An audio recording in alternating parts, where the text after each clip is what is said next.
la gracia de Dios que restaura y da nueva vida. La palabra gracia es una de las más poderosas y transformadoras de toda la Biblia.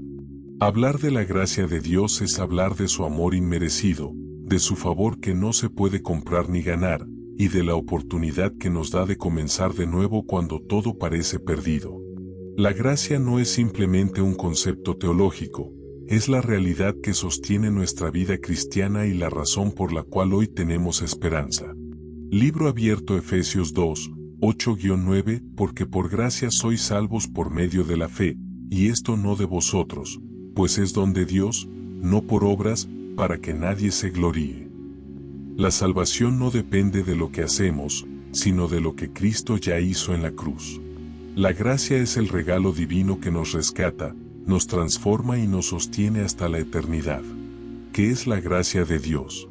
La gracia es el favor inmerecido de Dios hacia nosotros.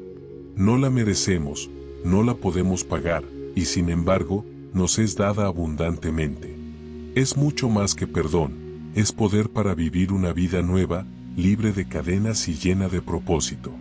Libro abierto Romanos 3, 23-24, por cuanto todos pecaron, y están destituidos de la gloria de Dios, siendo justificados gratuitamente por su gracia, mediante la redención que es en Cristo Jesús. Esto significa que, aunque todos fallamos y caímos, Dios nos justificó gratuitamente. La gracia cambia nuestro estado, de condenados a perdonados, de esclavos a libres, de alejados a hijos amados. La diferencia entre gracia y obras. La religión muchas veces enseña que debemos hacer para ser aceptados. Pero la Biblia enseña que somos aceptados por gracia, y desde esa aceptación vivimos en obediencia. Las obras son el fruto, no la raíz de nuestra salvación. Libro abierto Tito 3:5, nos salvó, no por obras de justicia que nosotros hubiéramos hecho, sino por su misericordia, por el lavamiento de la regeneración y por la renovación en el Espíritu Santo. No es lo que hacemos lo que nos salva, sino lo que Cristo ya hizo. Esta verdad nos libera del peso de la culpa y nos impulsa a vivir agradecidos, no intentando ganar el amor de Dios, sino disfrutando de un amor que ya nos fue dado. Saulo de Tarso y la gracia que transforma. Saulo perseguía a la iglesia, respiraba amenazas contra los discípulos. Humanamente, era un hombre perdido, enemigo del Evangelio.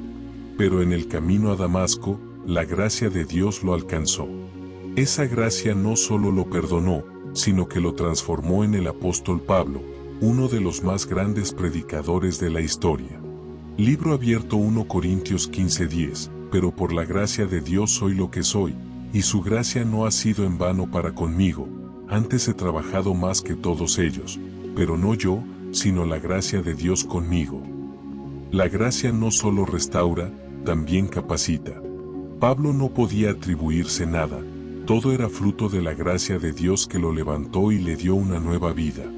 La gracia de Dios en nuestras debilidades. Muchas veces pensamos que Dios solo puede usarnos cuando estamos fuertes y sin fallas. Pero la gracia se manifiesta especialmente en nuestra debilidad.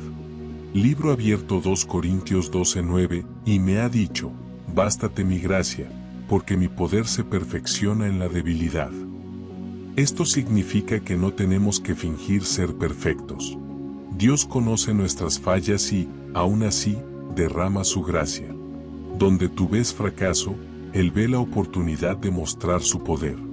Donde tú ves un límite, Él ve un espacio para manifestar su gloria. Pedro y la gracia después de la negación. Pedro negó a Jesús 3 veces en la noche más oscura. Podría haberse hundido en la culpa, pero la gracia lo restauró. Después de resucitar, Jesús le preguntó, ¿me amas? 3 veces, dándole la oportunidad de afirmar su amor. Esa gracia no solo lo perdonó, sino que lo levantó para ser líder de la iglesia primitiva. La gracia no se queda en el perdón, siempre conduce a la restauración y al propósito. Como vivir en la gracia cada día. 1. Recordando que somos hijos y no esclavos. Libro abierto Romanos 8:15, pues no habéis recibido el espíritu de esclavitud para estar otra vez en temor, sino que habéis recibido el Espíritu de adopción, por el cual clamamos, Abba, Padre. 2. Viviendo libres de condenación. Libro abierto Romanos 8:1. Ahora, pues, ninguna condenación hay para los que están en Cristo Jesús. 3. Acercándonos confiadamente a Dios. Libro abierto Hebreos 4:16. Acerquémonos, pues, confiadamente al trono de la gracia, para alcanzar misericordia y hallar gracia para el oportuno socorro. 4. Extendiéndola a los demás. La gracia que recibimos no debe quedarse en nosotros, debe fluir hacia otros. Perdonamos porque fuimos perdonados, amamos porque fuimos amados. La gracia como fuente de transformación y santidad. Algunos piensan que la gracia es licencia para pecar. Nada más lejos de la verdad. La gracia no solo perdona, también enseña y transforma. Libro abierto Tito 2, 11-12. Porque la gracia de Dios se ha manifestado para salvación a todos los hombres, enseñándonos que, renunciando a la impiedad y a los deseos mundanos, vivamos en este siglo sobria, justa y piadosamente. La verdadera gracia no nos deja como estamos, sino que nos cambia día a día, llevándonos a una vida santa, no por obligación, sino por amor. La gracia que nos sostiene hasta la eternidad. Libro abierto 1 Pedro 5:10. Mas el Dios de toda gracia, que nos llamó a su gloria eterna en Jesucristo, después que hayáis padecido un poco de tiempo, Él mismo os perfeccione, afirme, fortalezca y establezca. La gracia no es solo para comenzar la vida cristiana, es para todo el camino. Nos sostiene en la prueba, nos levanta en la caída y nos llevará hasta la gloria eterna. Hoy quiero recordarte que no importa cuán lejos hayas llegado o cuánto hayas fallado, la gracia de Dios es más grande que tu pecado. Esa gracia puede restaurarte, darte nueva vida y llevarte a cumplir el propósito para el cual fuiste creado. Libro abierto Romanos 5:20. Pero la ley se introdujo para que el pecado abundase, mas cuando el pecado abundó, sobreabundó la gracia. Donde abundó el pecado, sobreabundó la gracia.